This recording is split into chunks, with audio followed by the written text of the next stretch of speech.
शांति।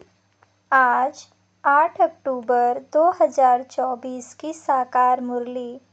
मीठे बच्चे, बुद्धि को रिफाइन बनाना है तो एक बाप की याद में रहो। याद से ही आत्मा स्वच्छ बनती जाएगी। प्रश्न: वर्तमान समय मनुष्य अपना टाइम व मनी वेस्ट कैसे कर रहे हैं? उत्तर: जब कोई शरीर छोड़ता है तो उनके पीछे कितना पैसा आदि खर्च करते रहते हैं। जब शरीर छोड़कर चला गया तो उनकी कोई वैल्यू तो रही नहीं, इसलिए उनके पिछाड़ी जो कुछ करते हैं उसमें अपना टाइम और मनी वेस्ट करते हैं। ओम शांति। रूहानी बाप बैठ रूहानी बच्चों को समझाते हैं। यह भी ऐसे कहते हैं ना, फिर बाप है या दादा है? दादा भी कहेंगे। रूहानी बाप तुम बच्चों को यह नॉलेज सुनाते हैं पास्ट, प्रेजेंट, फ्यूचर का। वास्तव में सतयुग से लेकर त्रेता अंत तक क्या हुआ है, यह है मुख्य बात। बाकी द्वापर कलयुग में कौन कौन आए, क्या हुआ, उनकी हिस्ट्री ज्योग्राफी तो बहुत है। सतयुग त्रेता की कोई हिस्ट्री ज्योग्राफी है नहीं, और तो सबकी हिस्ट्री ज्योग्राफी है। बाकी देवी देवताओं को लाखों वर्ष पहले ले गए हैं। यह है बेहद की बेसमझी। तुम भी बेहद की बेसमझी में थे, अभी थोड़ा थोड़ा समझ रहे हो। कोई तो अभी भी कुछ समझते नहीं हैं। बहुत कुछ समझने का है। बाप ने आबू की महिमा पर समझाया है, इस पर ख्याल करना चाहिए। तुम्हारी बुद्धि में आना चाहिए, तुम यहाँ बैठे हो। तुम्हारा यादगार दिलवाड़ा मंदिर कब बना है, कितने वर्ष बाद बना है? कहते हैं 1250 वर्ष हुए हैं, तो बाकी कितने वर्ष रहे? 3750 वर्ष रहे। तो उन्होंने भी अभी का यादगार बैठ बैकुंठ का यादगार बनाया है। मंदिरों की भी कंपटीशन होती है ना, एक दो से अच्छा बनाएंगे। अभी तो पैसा ही कहाँ है जो बनावे? पैसा तो बहुत था। तो सोमनाथ का मंदिर कितना बड़ा बनाया है, अभी तो बना न सके। भल आगरे आदि में बनाते रहते हैं, परंतु वह सब है फालतू। मनुष्य तो अंधियारे में है ना, जब तक बनावे तब तक विनाश भी आ जाएगा। यह बातें कोई भी नहीं जानते हैं।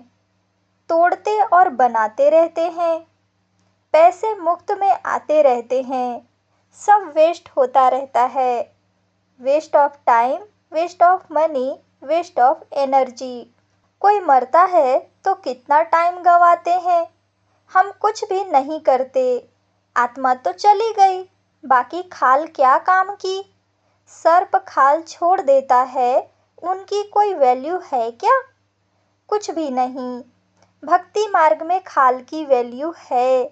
जड़ चित्र की कितनी पूजा करते हैं, परंतु यह कब आए, कैसे आए, कुछ भी पता नहीं है। इनको कहा जाता है भूत पूजा। 5 तत्वों की पूजा करते हैं। समझो यह लक्ष्मी नारायण स्वर्ग में राज्य करते थे। अच्छा, 150 वर्ष आयु पूरी हुई, शरीर छोड़ दिया, बस शरीर तो कोई काम का न रहा। उनकी वहाँ क्या वैल्यू होगी? आत्मा चली गई, शरीर चंडाल के हाथ दे दिया, वह रस्म रिवाज अनुसार जला देंगे। ऐसे नहीं उनकी मिट्टी लेकर उड़ाएंगे नाम करने के लिए, कुछ भी नहीं। यहाँ तो कितना करते हैं, ब्राह्मण खिलाते हैं, यह करते हैं। वहाँ यह कुछ होता नहीं। खाल तो कोई काम की नहीं रही, खाल को जला देते हैं, बाकी चित्र रहते हैं। सो भी एक्यूरेट चित्र मिल न सके। यह आदि देव की पत्थर की मूर्ति एक्यूरेट थोड़े ही है। पूजा जब शुरू की है तब के पत्थर की है। असुल जो था वह तो जलकर खत्म हो गया ना। फिर भक्ति मार्ग में यह निकला है। इन बातों पर भी सोच तो चलता है ना। आबू की महिमा को अच्छी रीति सिद्ध करना है। तुम भी यहाँ बैठे हो। यहाँ ही बाप सारे विश्व को नरक से स्वर्ग बना रहे हैं। तो यही सबसे ऊंच ऊंच तीर्थ ठहरा। अभी इतनी भावना नहीं है। सिर्फ एक शिव में भावना है। कहाँ भी जाओ शिव का मंदिर जरूर होगा। अमरनाथ में भी शिव का ही है। कहते हैं शंकर ने पार्वती को कथा सुनाई। वहाँ तो कथा की बात ही नहीं। मनुष्यों को कुछ भी समझ नहीं है। अभी तुमको समझ आई है। आगे पता था क्या? अभी बाबा आबू की कितनी महिमा करते हैं। सब तीर्थों में यह महान तीर्थ है। बाबा समझाते तो बहुत हैं, परंतु जबकि अनन्य बच्चों की बुद्धि में बैठे। अभी तो देह अभिमान बहुत है। ज्ञान तो बहुत ढेर चाहिए। रिफाइननेस बहुत आनी है। अभी तो योग बड़ा मुश्किल कोई का लगता है। योग के साथ फिर नॉलेज भी चाहिए। ऐसे नहीं सिर्फ योग में रहना है। योग में नॉलेज जरूर चाहिए। दिल्ली में ज्ञान विज्ञान भवन नाम रखा है, परंतु इनका अर्थ क्या है यह समझते थोड़े ही हैं। ज्ञान विज्ञान तो सेकंड का है। शांति धाम, सुख धाम, परंतु मनुष्यों में जरा भी बुद्धि नहीं है। अर्थ थोड़े ही समझते हैं। चिन्मयानंद आदि कितने बड़े बड़े सन्यासी आदि हैं, गीता सुनाते हैं। कितने उन्हों के ढेर फॉलोअर्स हैं। सबसे बड़ा जगत का गुरु तो एक ही बाप है। बाप और टीचर से बड़ा गुरु होता है। स्त्री कभी दूसरा पति नहीं करेगी तो गुरु भी दूसरा नहीं करना चाहिए। एक गुरु किया उनको ही सद्गति करनी है, फिर और गुरु क्यों? सतगुरु तो एक ही बेहद का बाप है, सबकी सद्गति करने वाला है। परंतु इन बातों को बहुत हैं जो बिल्कुल समझते नहीं। बाप ने समझाया है यह राजधानी स्थापन हो रही है तो नंबरवार होंगे ना। कोई तो रिंचक भी समझ नहीं सकते। ड्रामा में पार्ट ऐसा है। टीचर तो समझ सकते हैं, जिस शरीर द्वारा समझाते हैं उनको भी तो मालूम पड़ता होगा। यह तो गुड़ जाने गुड़ की गोथरी जाने। गुड़ शिव बाबा को कहा जाता है। वह सबकी अवस्था को जानते हैं। हर एक की पढ़ाई से समझ सकते हैं कौन कैसे पढ़ते हैं, कितनी सर्विस करते हैं, कितना बाबा की सर्विस में जीवन सफल करते हैं। ऐसे नहीं इस ब्रह्मा ने घर बार छोड़ा है इसलिए लक्ष्मी नारायण बनते हैं। मेहनत करते हैं ना। यह नॉलेज बहुत ऊंची है। कोई अगर बाप की अवज्ञा करते हैं तो एकदम पत्थर बन पड़ते हैं। बाबा ने समझाया था यह इंद्र सभा है। शिव बाबा ज्ञान वर्षा करते हैं। उनकी अवज्ञा की तो शास्त्रों में लिखा हुआ है पत्थर बुद्धि हो गए। इसलिए बाबा सबको लिखते रहते हैं, साथ में संभाल से कोई को ले आओ। ऐसे नहीं विकारी अपवित्र यहाँ आकर बैठे, नहीं तो फिर ले आने वाली ब्राह्मणी पर दोष पड़ जाता है। ऐसे कोई ले नहीं आना है। बड़ी रिस्पॉन्सिबिलिटी है। बहुत ऊंचे ते ऊंच बाप है। तुमको विश्व की बादशाही देते हैं तो उनका रिगार्ड रखना चाहिए। बहुतों को मित्र संबंधी आदि याद पड़ते हैं, बाप की याद है नहीं। अंदर ही गुटखा खाते रहते हैं। बाप समझाते हैं यह है आसुरी दुनिया, अभी दैवी दुनिया बनती है। हमारी एम ऑब्जेक्ट यह है, यह लक्ष्मी नारायण बनना है। जो भी चित्र हैं सबकी बायोग्राफी को तुम जानते हो। मनुष्यों को समझाने के लिए कितनी मेहनत की जाती है, तुम भी समझते होंगे। यह कुछ अच्छा बुद्धिमान है। यह तो कुछ नहीं समझते हैं। तुम बच्चों में जिसने जितना ज्ञान उठाया है उस अनुसार ही सर्विस कर रहे हैं। मुख्य बात है ही गीता के भगवान की। सूर्यवंशी देवी देवता का यह एक ही शास्त्र है, अलग अलग नहीं है। ब्राह्मणों का भी अलग नहीं है। यह बड़ी समझने की बातें हैं। इस ज्ञान मार्ग में भी चलते चलते अगर विकार में गिर पड़े तो ज्ञान बह जाएगा। बहुत अच्छे अच्छे जाकर विकारी बने तो पत्थर बुद्धि हो गए। इसमें बड़ी समझ चाहिए।